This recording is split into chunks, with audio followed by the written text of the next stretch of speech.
तर नमस्कार मंडळी, स्वागत आहे तुमचं तुमच्या आवडत्या सरकारी योजना मराठी यूट्यूब चॅनलवरती. तर आज आपण पाहणार आहोत की साऊथ सेंट्रल रेल्वे भरती 2026 जी काय जागा निघलेली आहे याच्यासाठी तुमची शिक्षण पात्रता काय आहे, कोणकोणते कॅन्डिडेट एलिजिबिलिटी आहे हे आपण थोडक्यात पाहणार आहोत. तर दक्षिण मध्य रेल्वे अंतर्गत प्रशिक्षणार्थी पदाच्या एकूण 2801 रिक्त जागा भरण्यासाठी पदानुसार पात्र असणाऱ्या उमेदवाराकडून अर्ज मागविण्यात येत आहेत. तर दक्षिण मध्य रेल्वे भरती 2026 करिता अर्ज ऑनलाईन पद्धतीने करायचा आहे. अर्ज करण्याची शेवटची तारीख 11 एप्रिल 2026 आहे. तर 11 एप्रिल 2026 पर्यंत जी काही अर्ज करण्याची प्रक्रिया आहे ती सुरू राहणार आहे. तर ही प्रक्रिया आपली 12 फेब्रुवारीला सुरू झालेली आहे. ही जी काही जाहिरात जी आहे PDF ची ती जाहिरात मी डिस्क्रिप्शनमध्ये देईल. तर त्याच्यानुसार तुम्ही तिथं जाऊन पाहू शकता की कोणकोणती पदे आहेत, काय आहेत.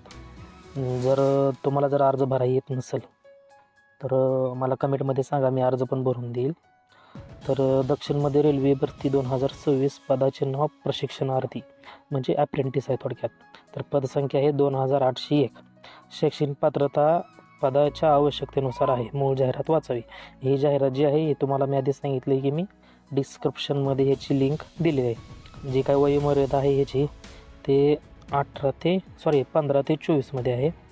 म्हणजे तुम्ही 15 वर्षाचा असाल तरी वयोमर्यादा याचं कॅल्क्युलेशन जे काय आहे याचं मी कॅल्क्युलेटर पण तुम्हाला त्यामध्ये देईल. जे काय अर्ज शुल्क आहे हे अर्ज भरायचं याचं जो काय तुम्ही ऑनलाईन पद्धतीने जेव्हा अर्ज करचाल तिथं जे तुम्हाला 100 रुपये अमाऊंट भरायला लावणार आहे. तर अर्ज पद्धती ऑनलाईनच असणार आहे, ऑफलाईन नाही. आणि अर्ज करण्याची शेवटची तारीख आहे 11 एप्रिल, जे की आपण 1 नंबरला वाचलं होतं. आता पदसंख्या ही तर काय वर झालेलंच आहे. हे जी काही शैक्षणिक पात्रता आहे पाहू शकता तुम्ही की मिनिमम 10वी पास पाहिजे आणि 12वी पास असेल तरी चालेल, पण 50% मार्कही कंपल्सरी आहे. आणि ज्याचा कोणाचा ITI झालेला आहे तर त्याचं NCVT किंवा SCVT प्रमाणपत्र देणं आवश्यक आहे. आणि जे काही कागदपत्रे लागणार आहेत तुम्हाला ह्या भरतीसाठी ते डॉक्युमेंट मी तुम्हाला सांगतो कोणते कोणते. 10वीचं किंवा 12वीचं मार्कशीट लागेल, डेट ऑफ बर्थ लागेल, कॅन्डिडेट मार्कशीट, सेमिस्टर ITI. जर ITI पास झाला असेल तर तुम्हाला नॅशनल ट्रेड सर्टिफिकेट कंपल्सरी आहे, किंवा NCVT किंवा SCVT हे पण कंपल्सरी आहे. नंतर RDAT.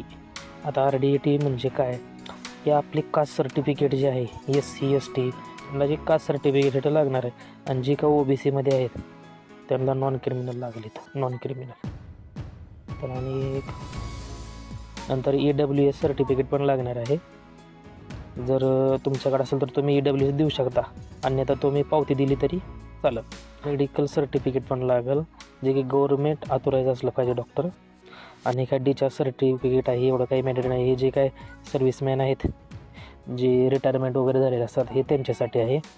हे फॉर्म भरण्याची जी काय प्रोसेस आहे ही ऑनलाईन पद्धतीने करायची आहे.